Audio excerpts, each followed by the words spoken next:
আসসালামু আলাইকুম। আপনারা যারা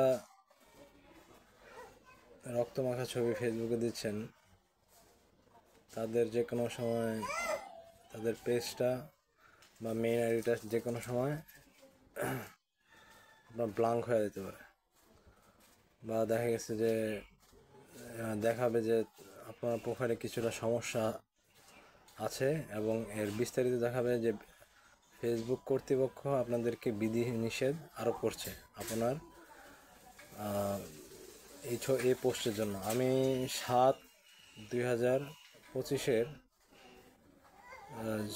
আপনার রাত 12টার সময় যে কোনো একটা মানে ইসরায়েল আর ফিলিস্তিনের একটা মানে লাল পোস্ট করা ছবি শেয়ার করছিলাম।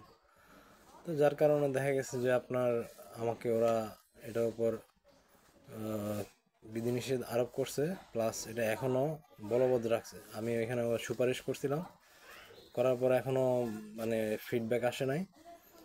তো এরপর হচ্ছে যে দেখা গেছে যে আপনার এই প্রবলেমটা আমি ক্রিয়েট করছি। তো এখন এরপরে লেখা আসছিল যে ফেসবুকে কোনো রক্ত মাখা পোস্ট কেউ যদি করে, বা দেখা গেছে কেউ যদি আপনার রক্ত মাখা ছবি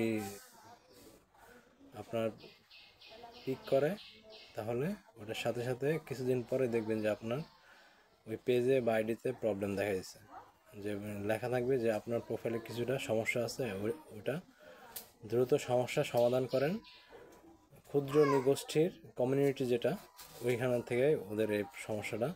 আর যেহেতু বলে দিচ্ছে যে আপনার ফেসবুকে কোনো রক্তমাখা ছবি এই ধরনের কিছু দিতে না, এই জন্য ওইটা থাকলে আপনি সাথে সাথে ডিলিট করে ফেলেন। ডিলিট না করলে আপনার সমস্যা হবে প্রোফাইলে। সো আপনার যদি যতই রিস্ক থাকুক না কেন, এতে প্রবলেমের সমস্যার সম্মুখীন হবেন। ধন্যবাদ সবাইকে।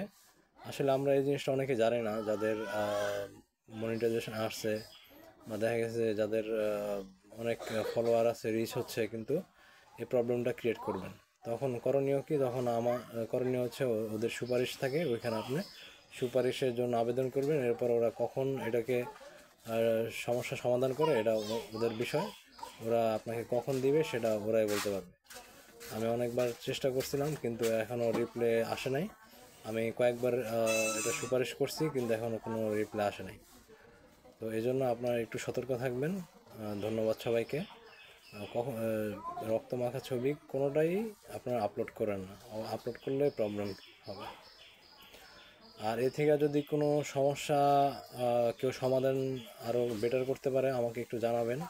কারণ আমার প্রোফাইলে প্রবলেমটা দেখা দিচ্ছে, এই প্রোফাইলটা আমি এখনও ঠিক করতে পারিনি, যার কারণে এখনও কয়েকবার আমি রিপ্লাই দিছি, কিন্তু কোনো এখনও সমস্যা সমাধানের কোনো তথ্য আসে নাই।